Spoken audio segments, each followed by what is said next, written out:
Every single day you wake up, you're presented with a choice, the choice to start from self or to start from fear.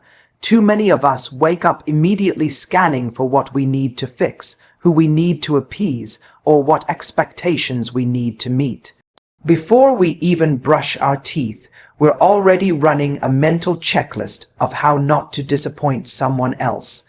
But what if, instead of waking up into guilt or obligation, you woke up into alignment?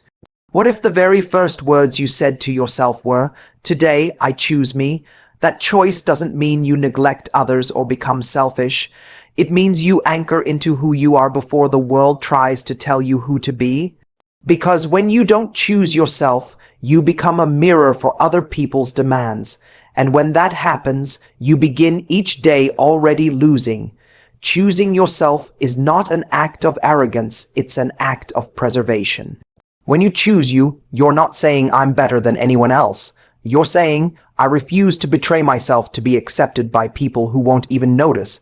This is the kind of energy that sets the tone for your life. Because when you put yourself last every single day, eventually you forget what it means to even stand in your own power. You become reactive, not intentional. And the most powerful people in this world are not the loudest, they are the most grounded. They don't scramble for attention, they command respect because they respect themselves first. You can't build deep self-worth on a foundation of constant self-abandonment. So, waking up and choosing yourself isn't a mantra, it's a muscle. And every day you strengthen it, you become harder to knock off balance. There will be people who misinterpret this kind of choice. They'll say you've changed. They'll say you've become distant, cold, or difficult. But they are only noticing the parts of you they used to exploit: your constant availability, your silence when hurt, your willingness to overextend. The moment you stop pouring into others from an empty cup, you'll face resistance. That's not a sign you're wrong. That's a sign you're breaking a pattern. The people who genuinely value you will never fear your boundaries. They'll appreciate them. Because they know when you take care of you, you show up better for everything and everyone. And those who can't handle that, they were never aligned with the real you to begin with. Choosing yourself is the filter that separates what feeds you from what depletes you. Some people fear choosing themselves because they think it will make them lose love. But the truth is, anything you lose by being real was never love to begin with. It was control. It was convenience. It was someone else's comfort masquerading as care. Real love doesn't ask you to shrink. Real love doesn't require silence, guilt, or sacrifice as proof of loyalty. When you choose yourself, you start attracting people who see you, not just people who use you, and that changes your entire ecosystem. It changes how you work, how you date, how you speak, and how you take up space. You stop performing, you stop tolerating crumbs, you start showing up fully. Choosing you isn't just about confidence, it's about clarity.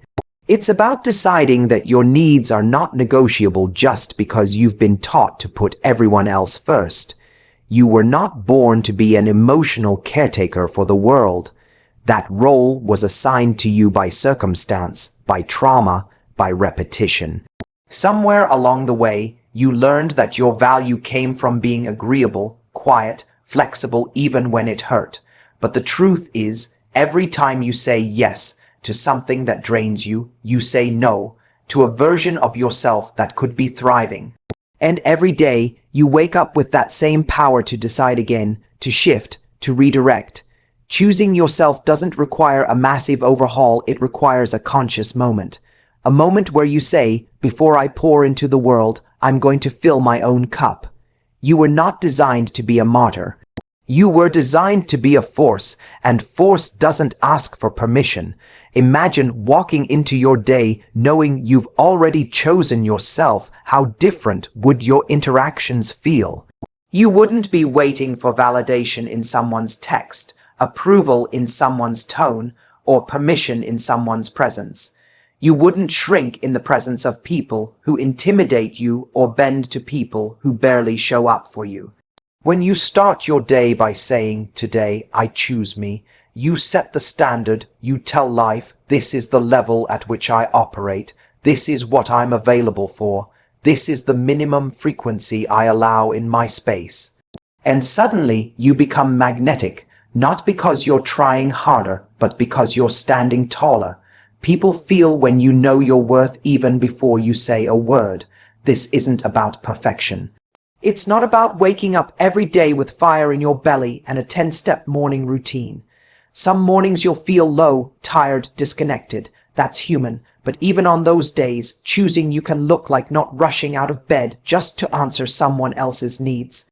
It can look like taking 2 minutes to breathe and remind yourself that you matter before anyone else tries to demand that you prove it. Choosing yourself is a quiet revolution. It's the small, consistent decision to stop abandoning yourself for a sense of safety that was never real. And over time, those small choices create a foundation so strong, no storm can shake it. The world won't give you permission to put yourself first, you have to give it to yourself. And when you do, you start to notice something extraordinary. You stop resenting people. You stop feeling bitter when others don't return the same effort or attention you give. Why? Because you're no longer overgiving from a place of lack. You're giving from a place of fullness, and that changes everything. You stop expecting people to complete you and start inviting people who complement you. The drama dies down, the neediness disappears. You step into your own energy and it speaks for you. That's the paradox. When you choose yourself first, you actually have more to give, not less. More love, more clarity, more stability, because it's not leaking from wounds anymore. It's flowing from alignment. Choosing yourself is not just a morning practice, it's a mindset that redefines your entire life. And it starts in that sacred space between sleep and action, in the quiet moment where you decide, I am not the version of me that was scared to upset others. I am not the version of me who needed to feel worthy. That version served you, but she's no longer required. Now, you lead from truth, from strength, from presence, and the more you practice it, the more natural it becomes. It stops being a fight and starts being a flow. That's what choosing you does. It transforms everything from the inside out. Your past has a way of following you, not in the literal sense, but in the way it tries to narrate your present. You hear echoes of old mistakes, old heartbreaks, old moments where you didn't show up for yourself the way you wished you had. And sometimes, without realizing it, you wake up already battling the ghost of who you used to be. It's like dragging invisible chains into a brand new day. But here's the truth. Your past is not your prison, it's your proof. Proof that you've endured, survived, and evolved. It's not a life sentence, it's a life certificate. Every bruise and scar is a receipt for the strength you now carry. The fact that you're still here means you're not defined by what happened, you're refined by it. We are so conditioned to look at our past as a source of shame. We replay failures like broken records, convinced they say something final about our worth. But mistakes are not definitions, they are directions. They point to where we needed growth, clarity, or courage. They're not meant to be anchors, they're meant to be lessons. You're not meant to sit in the wreckage of who you used to be. You're meant to rise from it and take with you the wisdom only pain could have taught. When you tell yourself, my past is my proof, you reclaim your narrative. You take the pen out of the hands of fear and place it back where it belongs with you. This is the beginning of becoming unstoppable. There are people who will try to remind you of your worst moments, not because they care about you, but because your growth threatens their comfort. They'll say things like, you've changed, or bring up your old patterns like they're still relevant. But you don't owe anyone the version of you that was still learning. Growth means evolving beyond who you were and not apologizing for it. Your only responsibility is to keep becoming more of the person you were always meant to be. The past doesn't disqualify you, it qualifies you. It gives your voice depth, your advice weight, and your presence power. The fact that you've been through fire and didn't burn out makes you magnetic. You are not a victim of your story, you are the author of the next chapter. Sometimes we fear our past will catch up to us, but the truth is, it already has. It's caught up in your wisdom, your boundaries, your empathy. Every experience you thought would break you actually built part of your character. That heartbreak, it taught you what love isn't. That rejection, it redirected you to something more aligned. That failure, it revealed what truly matters to you. You are the sum of your experiences, but not the product of your pain. You've sifted through enough rubble to know what's real now, and that's a kind of confidence no one can teach, it's earned. So stop hiding your past like it's a weakness. It's your credibility. It's your source of inner authority. Let it speak, but don't let it steer. Waking up and saying, "My past is my proof," shifts everything. It turns guilt into gratitude, regret into responsibility. It says, "I own where I've been, and that's why I'm proud of where I'm going." You can't delete your history, but you can define how it shapes you. The worst moments didn't disqualify you from joy or success. They qualified you with perspective. You now know what it means to hurt, to lose, to rebuild. You know how to recognize the fake and how to value the real. And most importantly, you know how to show up for yourself. Not because it's easy, but because you've had to do it when no one else would. That's not brokenness, that's resilience. And it deserves to be honored, not hidden. We live in a world obsessed with image, with curating the highlight reel and hiding the process. But authenticity doesn't live in perfection, it lives in process. And when you carry your past as proof, you stop performing. You stop pretending to have it all figured out. You give yourself permission to be both a masterpiece and a work in progress. That's where real power lies, in embracing your flaws without shame. When you walk into a room knowing your past doesn't make you less, but more. People feel it. They may not know why they respect you, but they do, because there's something about someone who's fallen and still stands tall. That energy, it can't be faked, it's earned, and it's rare.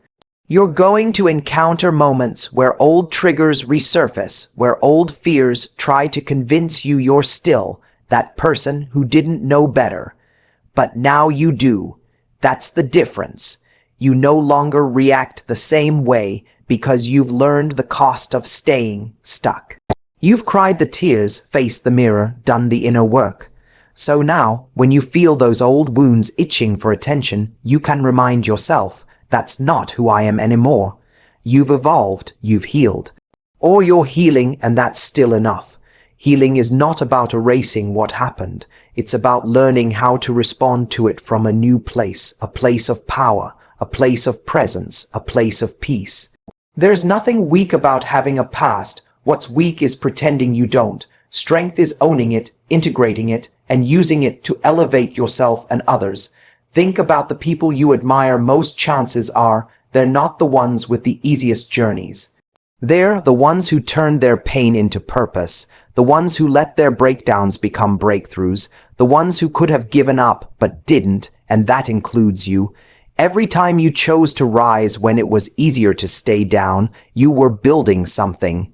Call it grit, call it self-respect, call it soul, but whatever it is, it's inside you now, and it's unshakable because it was built in the storm, not outside of it. So when you start your day, don't rush to forget who you were.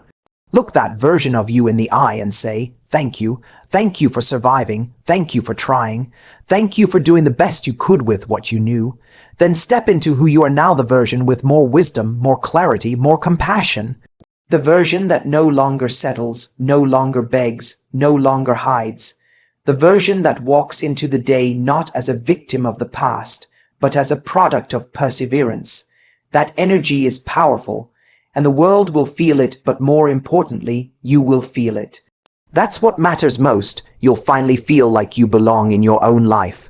We've all been there, pouring energy into someone who gives us nothing in return but crumbs and confusion, and yet we stay, hoping that maybe today they'll finally show up the way we deserve. But what if, instead of waiting for them to get it right, you stopped chasing altogether? What if you woke up, looked in the mirror, and said, I don't chase energy, I match it or I move on. That's not a defense mechanism, it's a decision to value your time, your effort, and your heart. You weren't put on this earth to convince someone of your worth. You were born worthy, and when you stop chasing, you stop bleeding your energy into people who were never prepared to handle it. Matching energy is not petty, it's powerful. You are not difficult for wanting consistency. You're not needy for wanting someone to call when they say they will, to show up when they promise. What's exhausting isn't your standards. It's lowering them to fit someone's inability to meet you.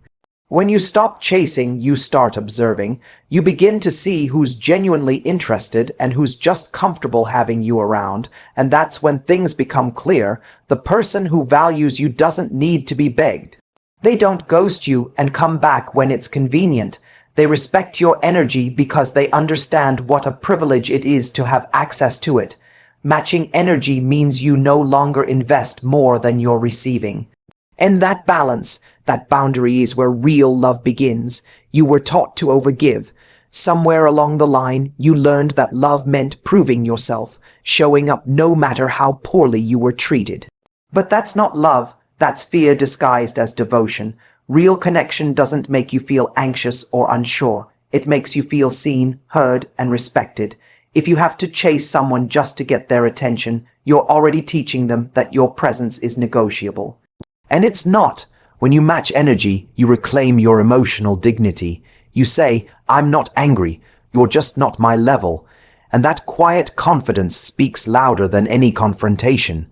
You don't need to beg for attention when you walk in alignment with your worth. There's something magnetic about a person who knows how to pull back with grace, not out of manipulation, but out of self-respect. When you stop chasing, you shift the dynamic. Suddenly, you're not the one proving, you're the one choosing. You evaluate who earns a place in your world based on how they treat you, not how lonely you feel. You stop romanticizing potential and start responding to reality. Because at some point, you have to stop making excuses for people who refuse to rise to meet you. Love is not proven through suffering. It's experienced through mutual effort. Matching energy simply means you've stopped auditioning for people who don't even know how to appreciate what's in front of them. Some people confuse silence with indifference, but it's actually a powerful statement. When you no longer respond to inconsistency with more effort, you send a message without saying a word. You say, I'm not available for half love anymore. And that's the kind of boundary that shifts your entire life. It filters out the flaky, the confused, the emotionally unavailable. Suddenly, your space becomes sacred. You stop allowing people to come and go as they please. You stop giving away the most intimate parts of yourself to people who only show up when it's convenient. Matching energy doesn't make you hard. It makes you whole. And that wholeness will draw in people who are ready to meet you where you are. You don't need to chase what's real. You don't need to beg someone to care. When it's right, it flows. It's mutual. It's consistent. If someone's energy is hot and cold, believe them the first time. That inconsistency isn't mystery. It's a warning. And the longer you chase, the more you teach your nervous system that chaos is normal. That love is supposed to feel like walking on eggshells, but it's not. Love is steady, safe, grounded. And you only find that when you stop running after people and start standing still long enough to be found by those who are ready, when you choose to match energy, you protect your heart from people who were never equipped to hold it. You're not missing out by letting go. You're making room for people who actually text back, who follow through, who respect your time. You're making room for peace of mind, for emotional safety, for deep connection. And most of all, you're making room for yourself. Because when you stop chasing, you begin the beautiful process of reconnecting with you. Your needs, your values, your desires. You start asking, what feels good to me? What relationships bring me calm instead of confusion? And in doing that, you stop settling for breadcrumbs. You start demanding the feast you've always deserved, not through force, but through self-respect. Think of all the time you've spent chasing energy. The hours staring at your phone, the mental gymnastics trying to decode mixed signals. Think of the energy you've drained from your life trying to fix a connection that never had a foundation. Was it worth it? Or did it just delay your healing, your peace, your growth? Every time you chased, you told yourself you weren't enough as you are. And that's the biggest lie of all, because you were always enough. You were just offering your light to people who couldn't see it. But that changes the moment you decide to move differently, the moment you say, I don't chase, I attract what aligns. Matching energy is not about keeping score. It's about protecting your peace. It's about choosing to engage where effort meets effort, where vulnerability meets safety, where consistency meets clarity, and that kind of balance creates emotional freedom. You're no longer walking on emotional quicks, and you're grounded, rooted, and the people who come into your life now, they feel that energy shift. They sense that you're not someone who plays games. You're someone who lives in truth, and truth doesn't need to prove itself. It just is. When you move like that, you become unforgettable. Because your peace speaks volumes without needing to raise your voice. It's easy to get caught in the trap of waiting for the perfect moment, waiting for someone's validation, waiting until you feel ready. But the truth is, no one's going to hand you your worth. You have to claim it. Every morning you wake up, you have two choices: to shrink back into comfort or to show up for your future. Telling yourself, I show up for the life I want, is more than a mantra, it's a contract. A decision to move through fear instead of being paralyzed by it. You don't have to have all the answers. You just have to commit to the process. Most people don't fail because they aren't good enough. They fail because they never started. You change your life by deciding to participate in it. We often think confidence comes first, that we need to feel strong to take action, but it's the other way around. Confidence is built through action. By showing up even when your hands shake and your voice trembles. The gap between where you are and where you want to be is not as wide as it feels. It's bridged by the simple choice to begin, to speak even when your throat tightens, to try again even after you've been knocked down, to wake up and remind yourself that your dreams don't need permission from your past. When you show up for the life you want, you begin to align with it in small ways. How you think, how you speak, how you treat yourself. That alignment creates momentum, and momentum creates miracles. There's always going to be resistance. Your mind will offer 100 reasons to stay safe, to stay hidden. What if I fail? What will they think? But every time you choose your comfort zone over your calling, a part of you shrinks. That's the slow death of potential. The beautiful, brutal truth is that growth never feels convenient. It's messy. It's uncomfortable, but it's always worth it. When you decide to show up, you interrupt that pattern. You declare that fear won't be your compass anymore. You start navigating by desire, not doubt, and that shift, internal and invisible at first, begins to manifest in ways you never imagined. You don't have to overhaul your life overnight. Showing up doesn't mean climbing a mountain every day. It means choosing to take the next right step. Even if it's small, even if no one claps for it, even if no one sees it but you. Because the small steps compound, they stack, and before you know it, you've built a version of yourself that used to live only in your imagination. You've created momentum that moves you forward even on the days you don't feel like it. That's the power of showing up. It teaches your mind that action matters more than mood, that discipline is love in action, that self-respect is built when you keep promises to yourself, especially when it's hard. We live in a culture that glamorizes outcomes but overlooks the grind. Everyone wants the success, the love, the peace, but few want the responsibility of creating it. And that's the edge you need to embrace. The understanding that your life will not change just because you hope it will. It changes because you show up over and over again, regardless of how glamorous it looks, even on the boring days, even when no one's watching, even when the results aren't instant. That's where the real transformation lies. in the repetition, in the resilience, in the decision to show up without needing applause. Because you're not doing it for anyone else's validation. You're doing it because you refuse to abandon yourself. Sometimes showing up looks like setting boundaries, saying no, leaving relationships that drain you. Other times, it looks like saying yes to things that scare you. Speaking up when you'd rather stay silent, taking the risk even though you're terrified. Each version is valid, each version is powerful, because showing up isn't about being perfect, it's about being present. Being willing to be in the room with your discomfort and still choosing to grow. You don't need to have it all figured out. You just need to be willing to engage with your life more deeply than your fear wants you to. That willingness, that's your edge. That's where your life begins to expand. The beautiful part of this commitment is that it compounds. The more you show up, the more you become the person who shows up. You begin to trust yourself again.